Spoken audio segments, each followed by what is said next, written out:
Ciao amici!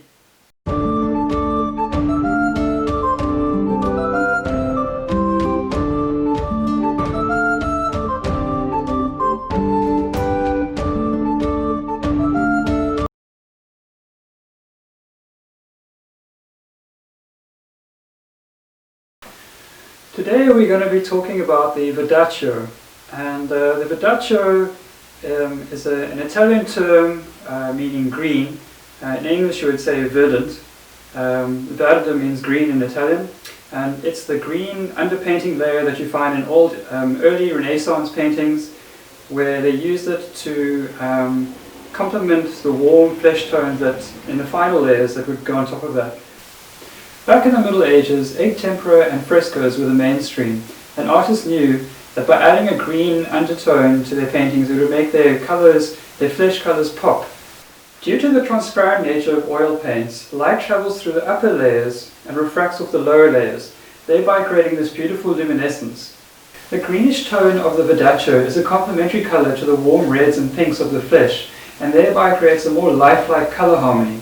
The green greys enhance the cool shadow colours of the flesh, particularly around the jaw, the sockets of the eye, the bones of the hands, the veins, and all the cool areas of the. The tradition of painting the Verdaccio began with the Greeks in 1200 and was passed down from master to apprentice. The Greeks were commissioned to paint many of the churches in Florence at the time. Famous artists like Cimabue, Giotto, Cernnini, they used this technique. Their frescoes were heavily influenced by Byzantine art.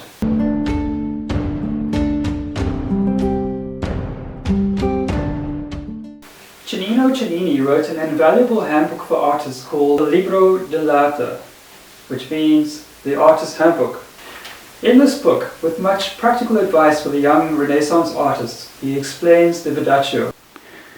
Okay, time to mix some colors now. Cernnini mentions in his book Il Libro dell'arte mixing one part of black with 2 parts of ochre. He also mentions elsewhere that mix 1 part of black or Mars black. I only have ivory black here. And the ochre, mix a little bit of red for warmth. This is a Venetian red, light red, sienna, also known as cyanopia from Sinop in Turkey. In the old world they used hematites and iron oxides and gave them various names. Then he mentions lime white. I only here have flake white, which is a very old tube from Winsor & Newton. I actually don't know how old it is, but anyway, it still works. You can use pure titanium white if you want to, but I just feel like being a little bit authentic here.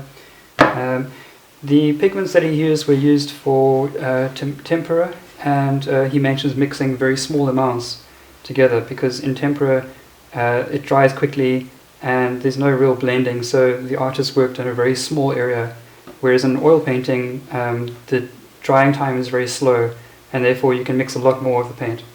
So let's do this. Cernnini also mentions going over the shadows with terre verte, so I will do that. And then in my medium I added a slight bit more oil, but I'll use that sparingly.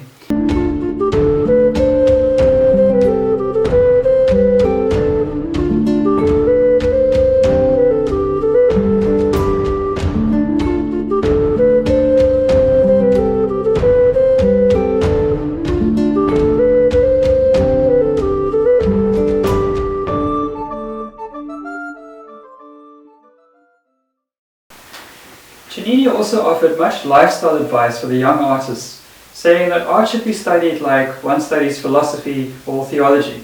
He advises to eat and drink wine moderately, to avoid heaving heavy stones and wielding crowbars so that your hand is not strained for painting.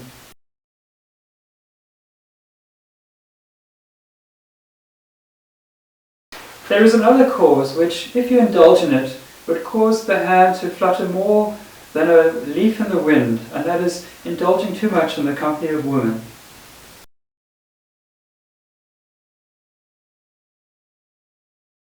Moving on. The Verdaccio is similar to the French grisaille technique, and you may hear the terms interchangeably when regarding the underpainting. But The French grisaille is painted more with blacks and whites, and hence the word gris, or gris in French.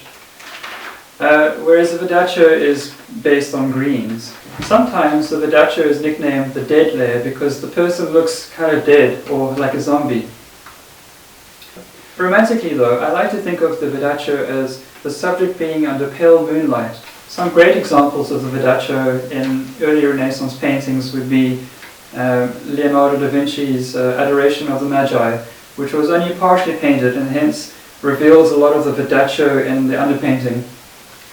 Another example is one of his early works called the Vinoia Madonna, which was painted independently of his master Verdaccio. And then of course the Mona Lisa. We all know that painting. If you look carefully enough into the background, you'll see hints of the Verdaccio in the landscape and in the shadows of her flesh. Michelangelo also used the Verdaccio, and this is evident in the Manchester Madonna, which was an unfinished work. Right, okay, back in the studio. You can see here that I've upgraded my hat, and that also I need to complete the perspective of the window and just bring the background together a little bit here, and then I'll begin the Verdaccio.